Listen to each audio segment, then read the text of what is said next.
আমার অস্থিবৃদ্ধির পরম উদ্ধাতা পরম দয়াল শ্রী শ্রী ঠাকুর পরমারাধ্যা জগৎজননী শ্রী শ্রী বড়মা পরম পূজ্যপাদ শ্রী শ্রী বড়দা এবং পরম পূজ্যপাদ শ্রী শ্রী আচার্যদেব পূজনীয় অবিন্দাস সহ ঠাকুর পরিবারের সকলকে জানাই আমি আমার অন্তরের অন্তঃস্থল থেকে কোটি কোটি প্রণাম। বরেণ্যা সঞ্চালিকা মা এবং আগে যারা যারা অংশগ্রহণ করেছেন প্রত্যেকের উদ্দেশ্যে শ্রদ্ধা ভক্তি ভালোবাসা রাগান্বিত অভিনন্দন জ্ঞাপন করছি। জাতির ভাগ্যাকাশে আজকের এই দিনটা অবিস্মরণীয় দিন, স্মরণীয়তম দিন। এই দিনে পরম দয়াল ঠাকুর গৌরচন্দ্র বিংশ শতাব্দীর বুকে চরম বিশৃঙ্খলা, অরাজকতা, অত্যাচার, অনাচারে, মানবতা ক্রন্দন ধ্বনিতে যখন আকাশ বাতাস মুখরিত, ঠিক এই পরিবেশে পরম দয়াল করুণা পরবশ হয়ে এই দিনে তিনি ধরণীর ধুলিতে আবির্ভূত হয়েছিলেন। তমসা বিদারী জ্যোতির্ময় সূর্যের সেই দেবপ্রভায় উদ্দীপ্ত করে আজকের তিনি নেমে আসেন পৃথিবীর বুকে। কোন শ্রেষ্ঠ দম্পতির ব্রেনে যখন জগতের হাহাকার যন্ত্রণা ব্রেনে যখন ঠেসে ধরে, সেই দম্পতির ঘরে পরিত্রাতার সোল নেমে আসে। ঈশ্বরের করুণা যখন রূপ পরিগ্রহণ করে, তখন তার রূপ হয় পুরুষোত্তম। আজকে চরম দুঃখ, চরম যন্ত্রণা, চরম হাহাকার। তাই চরম আর পরম, চরমকে সরাতে গেলে পরমের সাধনা দরকার। তাই আজকে চরম যন্ত্রণা, হাহাকার, যন্ত্রণা, বেদনা, সমস্যার হাত থেকে রক্ষা পাওয়ার জন্য আজকে সেই প্রিয় পরম, পরম মানে শ্রেষ্ঠ, সর্বোত্তম, তিনি এসেছেন আমাদের উদ্ধারের জন্য, আমাদের রক্ষার জন্য, আমাদের বাঁচাবার জন্য। তার জীবন এবং বাণী জাহ্নবী যমুনার বিগলিত করুণা ধারা, যা বলা যায় না। আমি শ্রী শ্রী ঠাকুরকে যখন প্রথম দর্শন করি 1965 সালের, তারপরে তো 1969 সালে তিনি চলে গেলেন।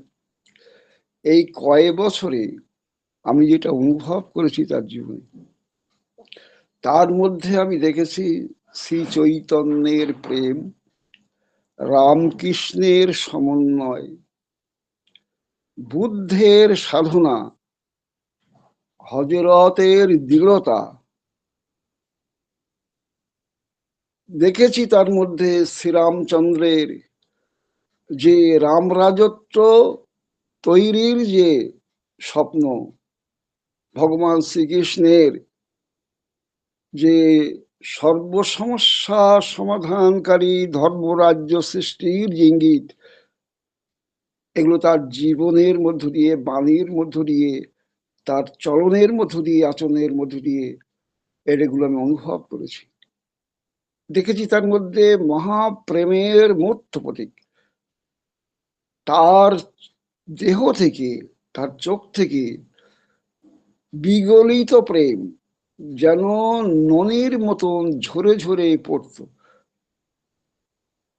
যা দেখলে মনে হয় তার এই জগৎ ভোলানো, প্রাণ মাতানো যে অপরূপ যে চোখের দৃষ্টি, একবার যার দিকে তাকাতো মনে হতো তার জন্ম জন্মান্তর ধন্য হয়ে যেত। যেন কত যুগের কত কালের পরিচয়। আমার মনে হয়েছিল কত যুগের কত কালের পরিচয়। তিনি আমাকে জানেন, শুধু এই জন্মে না, জন্ম জন্মান্তর ধরে তিনি জানেন। আমাদের সাথে তো মানুষের সম্পর্ক তো চিরন্তন না, সাময়িক। এমনকি যিনি আমার জন্মদাতা পিতা, জন্মদাত্রী মা, তার সাথেও আমার সম্পর্ক কিন্তু চিরন্তন না। একটা সময় আমার পিতা আমার কাছে থাকবে না, মা আমার কাছে থাকবে না। আমার শৈশবে তিনি ছিলেন, কৈশোরে তিনি ছিলেন, যৌবনে তিনি ছিলেন, কিন্তু আমার এখন বার্ধক্য। এখন কি তারা কেউ আছেন? তারা কেউ নেই। কিন্তু এমন একজন মানুষ আছেন যিনি আমার শৈশবে, কৈশোরে, যৌবনে, ইহকালে, পরকালে, জন্ম জন্মান্তর ধরে তিনি সকল সময় আমার কাছে কাছে থাকেন। তিনি হলেন প্রিয় পরম পুরুষোত্তম পরম পিতা রূপে তিনি আমাদের মধ্যে আবির্ভূত। তাই আমাদের জীবনের সাধনাই হলো যিনি আমার চিরন্তন, আমার জন্ম জন্মান্তের সাথী, ইহকাল পরকালের সাথী, পিতৃহীনের পিতা, মাতৃহীনের মাতা, নির্বান্ধবের বান্ধব, নিরাশ্রয়ের আশ্রয়, বেদনার চরম সান্ত্বনা, তাকে জীবনে প্রতিষ্ঠা করা মানুষের জীবনের একমাত্র পথ। বিবেকানন্দ বলেছিলেন, I am A voice without a form, I am A voice without a form, আমি এক দেহহীন কণ্ঠস্বর। তিনি চলে গেলেও মানুষই লীলায়, তিনি তো চিরদিন থাকতে পারেন না। তাকে শরীর ত্যাগ করে তিনি চলে গেলেও এখনো তিনি বাংময়, প্রতিটি মানুষের প্রাণে প্রাণে, সত্তায় সত্তায়, হৃদয়ে হৃদয়ে প্রতিধ্বনিত তার কণ্ঠস্বর। এখন তিনি বিরাজমান তার রেতধারার মধ্য দিয়ে, আচার্য পরম্পরায় তার সেই শ্রীমুখ দর্শন, তার সেই চলন বলনের যে প্রতিধ্বনি আমরা প্রতিটি মুহূর্তে আমরা অনুভব করি। তার জীবনের ঘটনা তুলে ধরা সামান্য সময় তো সম্ভব না। তার জীবনটা শুরু হয়েছিল উৎসমুখী, মানুষকে কারণমুখী, উৎসমুখী করে তোলবার তার ছিল জীবনের পথ, জীবনের সাধনা। বালক অনুকূলচন্দ্র তিনি গিয়েছিলেন হেমচন্দ্রের বাগানে। হেমচন্দ্রের সুন্দর বাগান তৈরি করেছিল, সেই বাগান ভেঙে তছনছ করে দিয়েছিলেন বালক অনুকূলচন্দ্র। হেমচন্দ্র যখন লাঠি নিয়ে তেড়ে এসেছিল মারবার জন্য, ওই বালক অনুকূলচন্দ্র বলেছিল, ও হেম বাবু, তুমি লাঠি নিয়ে মারতে আসছো, তুমি যে বাগান তৈরি করেছো, এই বাগান কদিনের জন্য, যে বাগান চিরকাল থাকে সেই বাগান কি তৈরি করতে পেরেছো? তিনি আসেন আমাদের মধ্যে চিরকালের বাগান তৈরি করতে। এই আমরা যদি আমাদের জীবনের চিরকালের বাগান তৈরি করতে না পারি, তাহলে আমাদের জীবন কিন্তু ব্যর্থ। ঠাকুরের কাছে মূল ঠাকুর, আজকে যে মানুষগুলো দীক্ষা নিয়েছে, আজকে পৃথিবীতে বহু কোটি, শত শত কোটি মানুষ, তার মধ্যে সৎসঙ্গ তো মাত্র কয়েক কোটি, সামান্য কয়েক। এই মানুষগুলো দিয়ে গোটা পৃথিবীর মানুষকে সংহত মানে এবং ধর্মরাজ্য সৃষ্টি কি করে সম্ভব? এটা তো বাস্তবে তা দেখি না তো, সামান্য কয়েকজন মানুষ দিয়ে কি করে সম্ভব? ঠাকুর বলেছিলেন, এক হাঁড়ি দুধ, এক হাঁড়ি দুধ, কিন্তু দম্বল এক ফোঁটা। এক হাঁড়ি দুধকে জমিয়ে দইতে রূপান্তরিত করে এক ফোঁটা দম্বল। যদি মাটির হাঁড়ি হয়, দম্বল যদি খাঁটি হয়, তাহলে ওই এক ফোঁটা দম্বল গোটা হাড়ির দুধকে দইয়ে রূপান্তরিত করতে পারে। তোমরা যদি খাঁটি হও, তোমরা যদি নিয়ন্ত্রিত হও, তোমরা যদি সঠিক পবিত্র হও, সুন্দর হও, তাহলে কিন্তু তোমাদের পক্ষেই কিন্তু সম্ভব আজকে আমাদের জীবনের চরম সৌভাগ্য আমরা প্রিয় পরমকে পেয়েছি। তার সর্বত্র দৃষ্টি আর সর্বত্র কিন্তু ঘুরে বেড়াচ্ছে। একবার আমার জীবনের ঘটনা, আমরা একবার দেওঘরে গিয়েছিলাম। আমার ঋত্বিক দেবতা, তিনি পাবনা আমলের ঋত্বিক ছিলেন, তিনিও গিয়েছিলেন আমার সাথে। এইবার আমরা 3-4 দিন উৎসবে থাকার পরে যখন আমরা বাড়িতে ফিরে আসব, সেই সময় আমার ঋত্বিক দেবতা বললেন, চলো ঠাকুরকে প্রণাম করে আসি। এইবার আমরা প্রণাম করতে যখন গেলাম, সেই সময় সেই মুহূর্তটা ঠাকুর বিভিন্ন কর্মী ভক্তদের কাছে একটা কোনো একটা বিশেষ আশীর্বাদ এর জন্য প্রত্যেকটা যে কিছু কিছু চাইছেন, যা যেই প্রমাণ করছেন তাকেই বলছেন। তখনকার 250 টাকার একটা ইউনিট, তখনকার 250 টাকা মানে সাংঘাতিক ব্যাপার। তখনকার আমি যে স্কুলে শিক্ষকতা করতাম, মাত্র বোধ হয় 80-90 টাকা মাইনে সবাই মানে কালেকশন করে করে দেয় দিত, তখনকার 250 টাকা। এইবার তখন আমার ঋত্বিক দেবতা বললেন যে, মৃত্যুঞ্জয় ভাই একটা কাজ করলে হয়, ঠাকুর তো এখন সামনে দিয়ে প্রণাম করতে গেলেই তো সঙ্গে সঙ্গে তো ঠাকুর বলবেন এই সেই 250 টাকার একটা মানে চাহিদা, তা চলো আমরা পিছন থেকে প্রণাম করে চলে যাই। আমি তো তখন সবে মাত্র মতো, এইবার পিছন থেকে প্রণাম করতে যে মুহূর্তে গিয়েছি, ঠাকুর সামনের দিকে ফিরে আছেন, সঙ্গে সঙ্গে ঠাকুর একেবারে অ্যাবাউট টার্ন, একেবারে পিছন দিকে মুখ ঘুরে আমার ঋত্বিক দেবতার মুখের দিকে তাকিয়ে বলে, কি রে, পিছন থেকে প্রণাম করছিস কেন? পালিয়ে যাবি তাই না? শোন, বিশ্ব ব্রহ্মাণ্ডে কোথায় যাবি? সমুদ্রের অতল প্রদেশেও যদি যাস, যদি সেই মরুভূমির নির্জন জায়গাও যদি গিয়ে থাকিস, সেখানেও কিন্তু আমার এই দুটো চোখ সেখানে যাবে। এই যে তার বিশ্বব্যাপী দৃষ্টি, প্রতিটি মুহূর্তে আমাদের সাথে সাথে এখনো আছে। তাই আমাদের প্রতিটি চলা বলা আচরণ যা কিছু সব কিন্তু তিনি লক্ষ্য করছেন। তাই আমাদের সঠিক হতে হবে, সুন্দর হতে হবে। এবার পঞ্চনন্দা তিনি ঠাকুরকে বলেছিলেন, ঠাকুর আপনি সকল সময় আমাকে গাইড করবেন, আমি যদি ভুল করি আমাকে তিরস্কার করবেন, আমাকে গালিগালাজও করবেন, আবার আপনি ভালোবাসবেন। আমি চাই আপনি আমাকে তিরস্কার করুন, আবার ভালোবাসুন। ঠাকুর তাই করছে।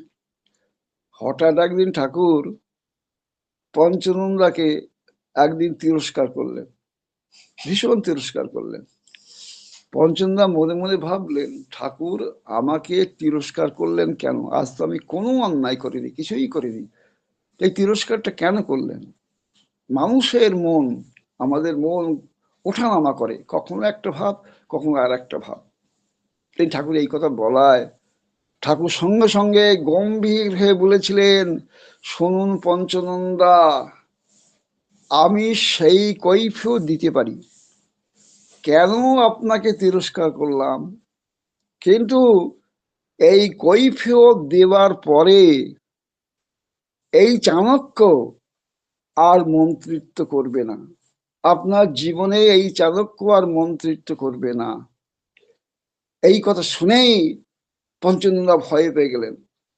তিনি বললেন, ঠাকুর আপনার কাছে কৈফিয়ত চাইব এমন বাপে আমার জন্ম দেয়নি, আমি আপনার পাঁঠা, আপনি যেখানেই আমার কাটুন, আমার মাজায় কাটুন, আমার ঘাড়ে কাটুন, আর যেখানেই কাটুন, আমি রাজি আছি সব সময়। এই কথা শুনেই ঠাকুর খুশি হলেন। এই তো, এই তো আমি চাই, এটাই হলো রাজলক্ষণ। এই রাজলক্ষণ যার আছে সে বড় হবেই, বড় হবেই। রাজলক্ষণ আত্মনিবেদিত প্রাণ, নির্বিচারে গুরুর আদেশ মেনে চলা, এটাই হচ্ছে রাজলক্ষণ। এরা যদি থাকে সে জীবনে বড় হবেই, বড় হবেই। তিনি চান আমাদের এই উদ্বর্ধন। আজকে পৃথিবীর মধ্যে সর্বশ্রেষ্ঠ পর্বত হিমালয়, সর্বশ্রেষ্ঠ শৃঙ্গ এভারেস্ট, সর্বশ্রেষ্ঠ দীর্ঘতম নদী মিসিসিপি, সর্বশ্রেষ্ঠ জঙ্গল আফ্রিকার জঙ্গল, সর্বশ্রেষ্ঠ স্মৃতিসৌধ তাজমহল। তেমনি এই পৃথিবীর বুকে সর্বোত্তম মানুষ যিনি, পুরুষোত্তম হচ্ছেন সর্বোচ্চ মানব। আজকে he is the most evolve percent in revolution, বিবর্তনের রাজ্যে বিবর্তিত পুরুষ। তিনি ছাড়া জগতে রাজ কোনো সমস্যার সমাধান হতে পারে না। একবার শ্রী দাদা, তিনি আসামের একটা পার্বত্য পথে তিনি স্বয়ং নিজে ড্রাইভ করছেন, ড্রাইভ করে গাড়ি চালাতে প্রচন্ড গতিতে, আসামের পাহাড়ি পথ, সেই পথে 70-80 মাইল স্পিডে গাড়ি চালিয়ে যাচ্ছেন। তার পাশে বসে আছেন বিশিষ্ট দুই একজন কর্মী, আসামের কর্মী। তার এই প্রচন্ড গতিতে গাড়ি চালানো দেখে তারা ভয়ে জড়সড় হয়ে এক জায়গায় বসে আছেন, একটা আতঙ্ক। শ্রী দাদা তাদের মুখের দিকে তাকিয়ে বলেছিলেন, এই আমার এত জোরে গাড়ি চালানো দেখে তোরা ভয়ে কুঁতকুত করছিস? তোরা জানিস এই স্টিয়ারিংটা কার হাতে আছে? পৃথিবীর সর্বশ্রেষ্ঠ ড্রাইভার, তার হাতে তার হাতে এই স্টিয়ারিং। তাই যে পৃথিবীর সর্বশ্রেষ্ঠ ড্রাইভার, তার হাতে যদি স্টিয়ারিং থাকে, সেই গাড়ি অ্যাক্সিডেন্ট করবে না।